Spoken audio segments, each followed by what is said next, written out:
नमस्कार, जय हिंद, जय भारत। एक बार फिर से आप सब लोगों की फ्रेंड संजना साइमन अपने यूट्यूब के ऑफ़िशियल पेज पे इस वीडियो के माध्यम से है। इस वीडियो को बनाने का एक ख़ास मकसद है। मेरे पास बहुत सारे मैसेजेस आए हैं इंस्टाग्राम पे, फ़ेसबुक में और यूट्यूब पे भी बहुत लोग मैसेज कर रहे हैं कि वो अपने पेरेंट्स को कन्विंस नहीं कर पा रहे हैं, अपने पेरेंट्स को बता नहीं पा रहे हैं कि एक्चुअल में प्रॉब्लम है क्या।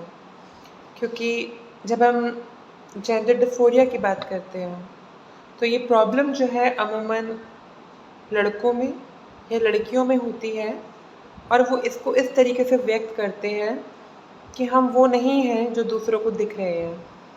मतलब अचानक से अगर एक लड़का ये बोलने लग जाए कि भाई मैं लड़का नहीं हूँ, मैं लड़कियों के समान फ़ील करता हूँ, मुझे लड़कियों के समान रहने का मन करता है और अपोज़िट में एक लड़की अगर ऐसा बोलने लग जाए कि मैं एक बॉय हूँ, मेरे को तो बॉयज़ के समान रहना है, तो माता-पिता क्या समाज का हर इंसान जो होगा वो एकदम चौंक जाएगा कि भई ये किस तरीके की बात हो रही है। क्योंकि कद-काठी में, दिखने-भालने में, शरीर की बनावट में, वो जो बच्चा है, वो या तो लड़का लग रहा है या पूरी तरह लड़की लग रही है। प्रॉब्लम ये है कि माता-पिता हो या समाज हो, वो मन नहीं पढ़ सकते। ये मन पढ़ सकता है एक साइकियाट्रिस्ट, एक साइकोलॉजिस्ट या फिर एक काउंसलर। तो जब बच्चे अपने पेरेंट्स को बताते हैं कि वो जेंडर डिस्फोरिया से पीड़ित हैं, तो पेरेंट्स समझ ही नहीं पाते हैं और ये बहुत स्वाभाविक सी बात है, बहुत नेचुरल सी बात है। हम जिस दर्द से होके नहीं गुज़रे हैं, हम उसको इतना जल्दी नहीं समझ सकते।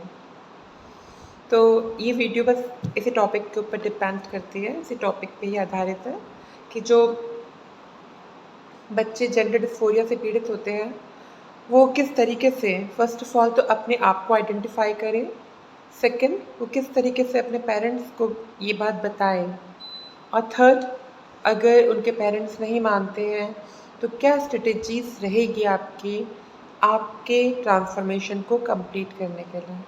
तो इन 3 बातों के साथ में मैं अपनी इस वीडियो को स्टार्ट करती हूँ। सबसे पहले बात करूँगी जेंडर डिस्फोरिया की।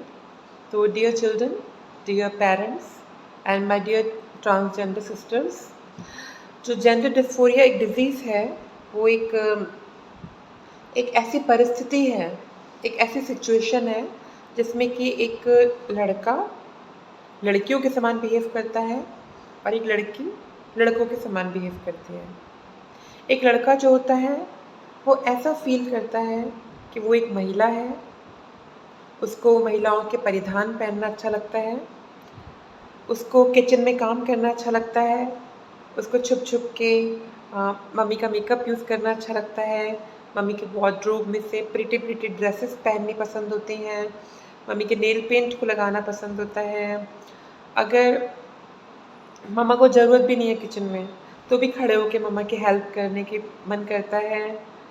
जब कभी भी कोई फ़िल्म, कोई स्टोरी, कोई सॉन्ग टीवी पे टेलीकास्ट होता है, तो वो उस एक्ट्रेस की जगह अपने आप को रखता है, अपने आप को महसूस करता है और उसका जो सेक्सुअल इंटरेस्ट होता है, वो भी अपोज़िट जेंडर की तरफ ना जाके सेम जेंडर पे आ जाता है। कहने का मतलब है, उस लड़के की सारी अभिव्यक्ति जो होती है, वो एक महिला के समान होती है। उसे सिलाई, कढ़ाई, बुनाई, संगीत, नृत्य, सजना-संवरना, ब्यूटी पार्लर, होटल मैनेजमेंट, ऐसे कलात्मक कार्य बहुत अच्छे लगते हैं। पेंटिंग या गार्डनिंग, केश सज्जा, घर का काम, उसको इस तरीके के आर्टिस्टिक वर्क बहुत अट्रैक्ट करते हैं। वो इन कामों में अपने आप को बहुत सहज, बहुत कंफर्टेबल फ़ील करता है। उसको लिखने का शौक हो सकता है, वो अच्छी वक्ता हो सकती है, वो उसको पोएम्स का शौक हो सकता है, सिंगिंग का शौक हो सकता है। तो इस तरीके के जो कलात्मक विषय होते हैं या कलात्मक अ, बातें होती हैं, उसमें जेंडर डिस्फोरिया से पीड़ित लड़के का रुझान देखा गया है। बात करें अगर जेंडर डिस्फोरिया से पीड़ित एक लड़की की, तो वो बिल्कुल अपोज़िट होती है। वो महिला जो कि जेंडर डिस्फोरिया नामक बीमारी से पीड़ित है, वो अपने आप को एक बॉय मानती है। वो मानती है कि एक महिला के शरीर में एक बॉय की सोल ट्रैप्ड है, कैद है, और वो उससे बाहर निकलना चाहती है। उस लड़की को सजने संवरने का बिल्कुल मन नहीं करता है। उसको मन करता है छोटे छोटे स्टाइलिश बाल रखे, स्टाइलिश हेयर कट्स हो, वो पैंट शर्ट पहने, टी शर्ट्स पहने, स्पोर्ट्स शूज़ पहने, रिस्ट वॉच यूज़ करे जैसे कि मैन करते हैं, और उनके बियर्ड आए, वो मैस्कुलिन बॉडी बनाना चाहते हैं। वो चाहते हैं कि उनकी वॉइस एकदम बोल्ड मैनली हो, और वो बहुत ही मेहनत वाले, ताकत वाले, पुरुष प्रधान कार्य करना चाहते हैं। उनका दिमाग इन सब चीज़ों में नहीं होता है, ये डांस या घर का डोमेस्टिक वर्क, झाड़ू पोछा, बर्तन, कपड़े, खाना पकाना, वो इन सब बातों में इंटरेस्ट नहीं लेते हुए वो इंटरेस्ट लेते हैं बाहर के काम करना, टेक्निकल वर्क करना, मैकेनिकल वर्क करना, इंटेलेक्चुअल वर्क करना, हैवी वेट लिफ्ट करना, अच्छी अच्छी बाइक्स चलाना। और जब वो कभी कोई पिक्चर देखते हैं, सीरियल देखते हैं, सॉन्ग देखते हैं, तो वो उसमें आया हुआ जो हीरो होता है उससे अपने आप को कंपेयर करते हैं, और उनका फिजिकल या उनका सेक्सुअल इंटरेस्ट जो होता है वो मर्द की तरफ ना होके एक महिला की तरफ होता है। तो ये जो बातें हैं, ये दो जो मैंने डेफिनेशंस बताई हैं, ये है जेंडर डिस्फोरिया में पैदा हुए स्त्री और जेंडर डिस्फोरिया में पैदा हुए पुरुष की। माता पिता को ये बात समझनी बहुत आवश्यक है, बहुत ज़रूरी है कि उनका बच्चा जेंडर डिस्फोरिया में है तो इसका सिर्फ और सिर्फ एक ही इलाज है, वो है जेंडर रीअसाइनमेंट सर्जरी। आप अपने बच्चे का मन नहीं बदल सकते, आप अपने बच्चे की सोच नहीं बदल सकते। अमूमन पेरेंट्स से बोलते हैं कि दोस्तों के साथ रह के बिगड़ गया है, संगत खराब हो गई तो बिगड़ गया है, माँ बहनों के साथ रह के बिगड़ गया है, लेकिन ऐसा नहीं है। संगत से आपका व्यवहार परिवर्तित हो सकता है, लेकिन आपकी सोच, आपकी जहनियत, आपकी सोल इंस्पिरेशन कभी चेंज नहीं हो सकती। ये आपके सोल का इंटरेस्ट है, आपके सोल का जेंडर है, जो कि आप अपने व्यक्तित्व के साथ निखारते हैं। बताना चाहूँगी कि जो बच्चे स्पेशली अगर मैं ट्रांस गर्ल्स की बात करती हूँ जो कि बॉयज़ के रूप में पैदा होती हैं, तो वो लोग अपने पेरेंट्स को ये बता सकती हैं कि मेरे सारे जो ट्रेट्स हैं वो एक फ़ीमेल के समान हैं, और मेरा जो एक सेक्सुअल इंटरेस्ट है वो भी फीमेल के समान है। मैं अपनी लाइफ में जो भी कुछ करना चाहती हूँ वो एक फ़ीमेल के रूप में करना चाहती हूँ, क्योंकि मैं बहुत सहज फील करती हूँ। जब मैं एक महिला के समान अपने आप को देखती हूँ तो मैं बहुत सहज फील करती हूँ, और जब मैं एक पुरुष के समान अपने आप को देखती हूँ तो मुझे बहुत ही घबराहट लगती है, या ऐसा लगता है कि यार कितनी आर्टिफिशियल सी लाइफ है, कैसे कटेगी इतनी बड़ी ज़िंदगी। So, dear parents, just try to understand that your child is born with a special trait, a special quality, and God has made your child a trans person, and it is as normal, as natural as the birth of any other child in the family. As a woman takes birth, a man takes birth, same the way a trans comes into this world. Trans does not tell God to make him or her a trans person. It is very natural, and in the initial days, even trans people, they don't understand that they are suffering from gender dysphoria. When I was a baby, when I was, about 4 or 5 or 6 years, very childhood of my age, my life, sorry, I also was in dilemma. I used to always think that why it happened to me. I used to do all female activities. I used to wear mama's dress. I used to admire mama. I used to, use her sandals. Though I was very small. I think I was in pre-MC class. But still, that time also I was very feminine. My traits were very feminine. And since I was the third and the last, children of my child of my parent, and my parent already had two elder means my two elder brothers were already there. So my mama actually used to enjoy my being feminine because she was knowing that you know he's a son, and as the time will pass, he will change sort of things, and he will turn into a normal man like his brothers. But it did not happen actually. It did not happen in the way what my mother thought. It happened exactly the way my God made me. I was born with such beautiful yet special traits, special qualities. When I grew up, I reached in adolescence age, I realized that not even my hobbies, my fantasies, my likings are like female, but my sexual interest is also like that.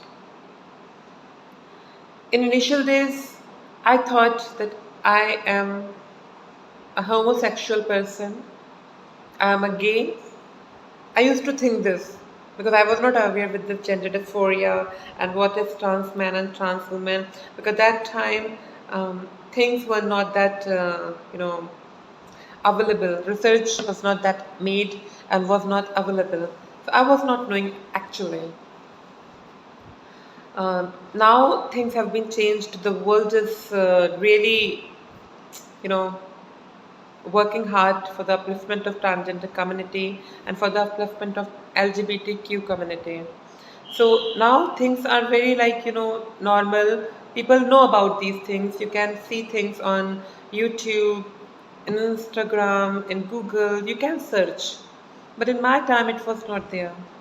So, in my very childhood, my mother used to enjoy my being feminine, but when I reached to my adolescence, my mother, my father, my brother, they started, you know, stopping me doing all those things which I had been doing. All of a sudden, I was told not to behave like girl. All of a sudden, I was told not to put kajal. All of a sudden, I was told not to wear long kurtis and salwars because I used to wear that very often. I used to. But gradually, my parents stopped me. And I also understood that yes, Sanjana, something is problematic in your life. What you think yourself, your parents don't think you the way. What you feel to wear, society is not happy. Society cannot adjust with that. And I tried a lot to change myself, but I couldn't. And at last, when I completed my education and I uh, researched on this topic, I came to know that I am a person suffering from gender dysphoria, and there is one solution only, that is SRS. और मैं हिंदी में भी बताना चाहूँगी कि बच्चे जो होते हैं बहुत समय तक इस बात को समझ ही नहीं पाते हैं। अब मीडिया और टेक्निकल चीज़ें थोड़ा सा एडवांस्ड हो गई हैं, हमें समझ में आने लगा है कि जेंडर डिस्फोरिया क्या होता है, लेकिन अभी भी हम जेंडर डिस्फोरिया के साइकेट्रिस्ट से मिलने के लिए मेट्रो सिटीज़ में आते हैं। अमूमन छोटे शहरों में तो साइकेट्रिस्ट होते ही नहीं हैं, और होते भी हैं तो जेंडर डिस्फोरिया पे उनका इतना अच्छा पकड़ नहीं होता है, अच्छी स्टडी नहीं होती है। इसलिए मैं चाहूँगी कि जो बच्चे घर पे जेंडर डिस्फोरिया पे सोच रहे हैं और बड़े शहरों में जाने की सोचते हैं, क्योंकि इकोनॉमिकली ये बहुत ज़्यादा डिफ़िकल्ट है बड़े शहरों में जाना, होटल्स में रहना, फिर साइकेट्रिस्ट के हर सेशन की फ़ीस पे करना तो इतना ईज़ी नहीं है। तो ये वीडियो मैंने इसीलिए बना रही हूँ ताकि आप लोग इस बात को पहले खुद समझ लें कि जेंडर डिस्फोरिया एक्चुअली है क्या, और आप जेंडर डिस्फोरिया के अंतर्गत आते हैं या नहीं आते हैं। हो सकता है कि आपको लगता हो कि आप एक ट्रांस है, लेकिन आप ना हो। आप एक नॉर्मल गे भी हो सकते हैं, आप एक बायसेक्सुअल भी हो सकते हैं, आप क्यूर भी हो सकते हैं, आप एक हेटेरोसेक्सुअल भी हो सकते हैं। ये आपकी अभिव्यक्ति की बात है कि आप क्या हैं। और इसी बात को जज करने के लिए एक्चुअली काउंसलिंग सेशंस बने हैं, जिसमें कि एक्सपर्ट्स जो है वो आपके मन की बात सुनते हैं और फिर डिसाइड करते हैं that whether you are a gender dysphoria patient और not. So my dear brothers and sisters, if you behave just opposite of your gender in which you born, अगर ऐसा कुछ है तो आप पक्का जेंडर डिस्फोरिया में हैं। एक पुरुष होने के बावजूद आपकी अभिव्यक्ति महिलाओं के समान है, आप एक महिला के समान रहना चाहते हैं, आपको महिलाओं के पोशाक, आभूषण, मेकअप, रहन-सहन, खाना-पीना हर चीज़ अट्रैक्ट कर रहा है, तो आप एक जेंडर डिस्फोरिया से पीड़ित हैं। आप अपने आप को महिला के समान देख के एडमायर करते हैं, प्रशंसा करते हैं स्वयं की, और आप महिलाओं की वीर गाथाओं को सुन के बहुत प्रभावित होते हैं। तो ज़ाहिर-सी बात है आप कहीं न कहीं एक ट्रांस गर्ल हैं, और आपके पेरेंट्स को भी ये बात समझनी चाहिए। अगर आपके पेरेंट्स नहीं समझते हैं तो ज़ाहिर-सी बात है अपनी लाइफ़ को स्पॉइल तो आप नहीं करेंगे। लेकिन डियर ट्रांस फ्रेंड्स, लाइफ़ इतनी ईज़ी नहीं होती है, क्योंकि देखिए सबके नसीब में नहीं होता है कि आप बहुत अंबानी जैसे ख़ानदान में पैदा हो, या आप बहुत रिच फैमिली में पैदा हो, या आपके पेरेंट्स आपके लिए कोई गवर्नमेंट जॉब छोड़ के चले जाएँ। अमूमन ट्रांस वैसी होती हैं जैसी मैं हूँ। हकीकत बता रही हूँ, ट्रांस 99% ट्रांस बिल्कुल वैसी होती हैं जैसी मैं हूँ। एक मध्यम वर्गीय संभ्रांत फैमिली में पैदा हुई, एजुकेटेड, बट इतनी सपोर्ट नहीं मिला मुझे। मेरे को अपना होम टाउन छोड़ना पड़ा, मुझे अपनी नौकरी छोड़नी पड़ी। और ये बात मैं बार-बार इसलिए बोल रही हूँ ताकि जो ट्रांस फ्रेंड्स एसआरएस करवाने की सोच रही हैं, जो ट्रांसफॉर्मेशन करवाने की सोच रही हैं, वो इस बात को पहले अच्छे से समझ लें कि आपको अपना घर भी छोड़ना पड़ सकता है। आपको एक नए शहर में जाके फिर से स्टार्ट करना पड़ सकता है। आपकी लाइफ में भी कोरोना जैसी कोई भी दिक्कत आ सकती है, जो कि आपके हाथ में नहीं है। किस्मत कुछ भी खेल खेल सकती है। तो आपको उन सब से लड़ने के लिए, उन सब बातों को बर्दाश्त करने के लिए और अपने सपने पूरे करने के लिए लचीला भी होना पड़ेगा, ताकि आप कॉम्प्रोमाइज़ भी कर सकें। कुछ हद तक अपनी सेल्फ रिस्पेक्ट के साथ में कॉम्प्रोमाइज़ कर सकें। आपको फाइनेंशियली स्ट्रॉन्ग होना पड़ेगा ताकि आप महँगी-महँगी सर्जरीज़ करवा सकें। आपको सेल्फ डिपेंडेंट होना पड़ेगा ताकि आप एक दूसरे शहर में जाके अपना घर, अपनी छोटी गृहस्थी, अपने डॉक्टर्स के खर्चे, अपनी सर्जरीज़ के खर्चे, और जब तक कि आपको अच्छी जॉब नहीं मिल जाती है, तब तक आपके खाने-पीने के खर्चे आप वहाँ पे बर्दाश्त कर सकें। साथ ही साथ आपको अपनी एजुकेशन कंप्लीट करना बहुत ज़रूरी है, क्योंकि आपकी वॉइस तभी सुनी जाएगी जब आपके वॉइस में दम होगा। और एजुकेशन से बेहतर स्ट्रेस, कॉन्फिडेंस कुछ और हो ही नहीं सकता। I'm sorry actually because I'm in my office right now, so someone came to meet. और इस समय मैंने, शायद आप लोगों को पता भी होगा, मैंने बताया है, मैंने कथक केंद्र न्यू दिल्ली ज्वाइन करा है।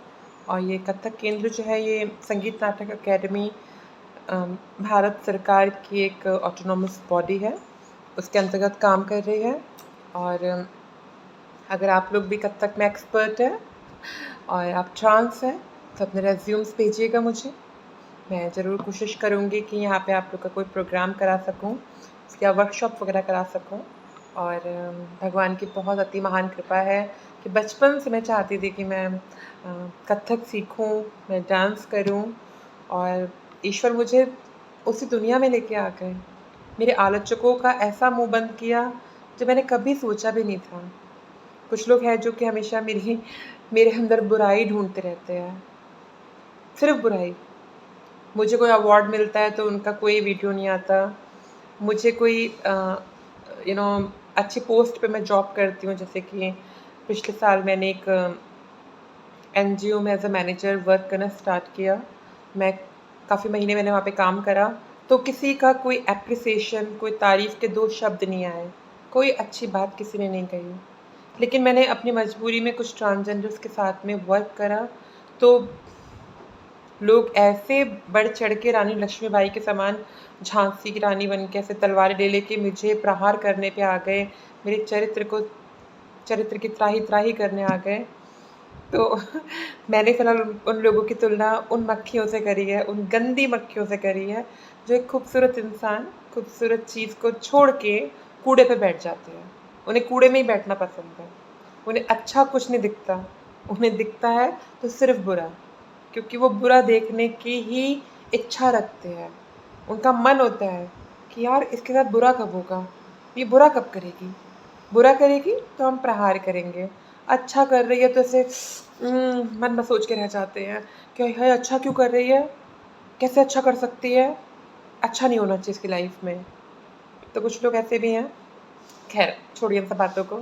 इसलिए आप लोगों से बार-बार बोल रही हूँ, जो ट्रांस बहनें अपना सर्जरी करवाना चाहती हैं, बार-बार आप लोगों से कह रही हूँ, आप लोगों को अपना घर भी छोड़ना पड़ सकता है।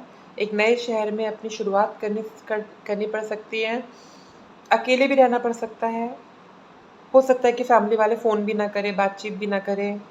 हो सकता है आपके अपने दोस्त जिनको आप अपना सब कुछ समझते हैं, वो आपको बिट्रे करें, आपके पीठ पे छुरा भोंकने वाले काम करें, आपकी बुराई करें, जैसे कि मेरे साथ में किया। मेरे अम, कुछ एक दोस्तों ने मुझे बहुत बुरी तरीके से मेंटली टॉर्चर करा। मुझे इतना मेंटली परेशान करा, इतना परेशान किया कि मैंने जब तक उनके नंबर्स ब्लॉक नहीं कर दिए और अपना नंबर चेंज नहीं कर दिया, तब तक मैं सच में शांत नहीं हो पाई थी। मतलब मुझे सुकून नहीं मिल पा रहा था, क्योंकि वो रोज़ की लड़ाइयाँ, रोज़ की बातें, रोज़ की मेरे बारे में बुराइयाँ, वो ट्रांस होने के बावजूद भी इतने ज़्यादा, मतलब I do not know which type of people they were after me like anything. तो ऐसे आपके साथ भी हो सकता है।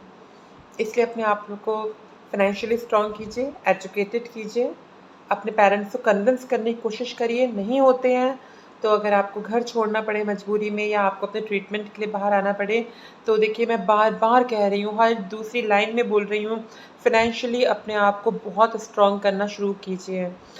अपने लिए पैसों के इंतज़ाम करने शुरू कीजिए, अगर आप जेंडर डिस्फोरिया से पीड़ित हैं तो। क्योंकि भले आप महिला हो चाहे पुरुष हो। आप ट्रांस मैन हो चाहे ट्रांस वुमेन हो, आपको फ़ाइनेंशियली बहुत, बहुत, बहुत स्ट्रॉन्ग होना है, ठीक है? तो इन्हीं सब चीज़ों के साथ में मैं इस वीडियो को जेंडर डिस्फोरिया के लिए बनाया था। जेंडर डिस्फोरिया को अगर आप और अच्छे से समझना चाहते हैं, तो आप मुझे यूट्यूब पे या मेरे फ़ेसबुक में संजना साइमन या फिर इंस्टाग्राम में जिसमें साइमन संजना करके मेरा ऑफ़िशियल पेज है, आप वहाँ भी मुझे मैसेज कर सकते हैं। और प्लीज़ मैसेज जब करें तो ये मैं रिक्वेस्ट कर रही हूँ, क्योंकि देखिए मैं भी कहीं काम करती हूँ, जॉब करती हूँ, तो कभी-कभी हो सकता है मैं मीटिंग में हूँ, अपने प्रेज़िडेंट के साथ में हूँ या फिर अपने किसी इम्पोर्टेंट वर्क को कंप्लीट कर रही हूँ, तो इतना मतलब हमेशा मुमकिन नहीं होता है कि मैं जवाब दे पाऊँ। अभी मैं थोड़ी देर पहले फ्री हुई थी, तो इंस्टाग्राम पे बार-बार एक बहन मैसेज करे जा रही, बिल्कुल मेन मतलब मेरे वीडियोज़ में कमेंट मार-मार के कर रही कि आप बात क्यों नहीं करती हैं, आप बात क्यों नहीं करती हैं, आप बात कीजिए, आपको मैसेज नहीं दिख रहे हैं, ये है। तो मुझे इतना अजीब लगा, मैंने कहा यार मैं सोशल सर्विस भी कर रही हूँ, मैं आपकी हेल्प कर रही हूँ और आप मुझे मैसेजेस कर के मतलब एक तरीके से ऐसा लग रहा था मुझे खरीद लिया या मुझे प्रेशराइज़ कर रहे हैं कि नहीं ज़बरदस्ती ये बात करो मुझसे। तो ऐसा नहीं होता, देखिए मैं हाथ जोड़ के बात कर रही हूँ, ऐसा नहीं हो सकता, ऐसा पॉसिबल नहीं है। मैं बात करती हूँ जितनी जितना टाइम मिलता है कोशिश करती हूँ बात करूँ, नहीं कर पाती हूँ तो प्लीज़ सॉरी। और मैं कोशिश करूँगी कि मैं वीडियोज़ के माध्यम से आप लोगों को हर उस चीज़ से अवगत करा सकूँ, जो कि आपकी क्वायरीज़ हैं, ठीक है? Thank you so very much और मेरे चैनल को सब्सक्राइब कीजिए, चैनल को दूसरे लोगों से शेयर कीजिए। अगर आप किसी ग्रुप में जुड़े हुए हैं तो प्लीज़ उस ग्रुप में इस चैनल का लिंक डालिए और उन लोगों से भी कहिए कि मुझे सब्सक्राइब करें, शेयर करें, लाइक करें, क्योंकि अगर आप मुझे सपोर्ट कर रहे हैं, तो आप एक ऐसे इंसान को सपोर्ट कर रहे हैं, जिसने अपने दम पे कुछ पाया है। मैं एक बहुत मध्यम वर्ग के परिवार से रही, और मेरा सपोर्ट वाकई में नहीं किया। मैं दिल्ली शहर में आई, 2.5-3 साल से यहाँ पे सर्वाइव कर रही हूँ, स्ट्रगल कर रही हूँ और कभी कोरोना आ जाता है, कभी कुछ आ जाता है, but I am trying to give my best and somehow I'm managing. So life is not that easy with everyone. With the same message, I just stop this video here. I wish all of you a very good luck for your future ventures. May God bless you all.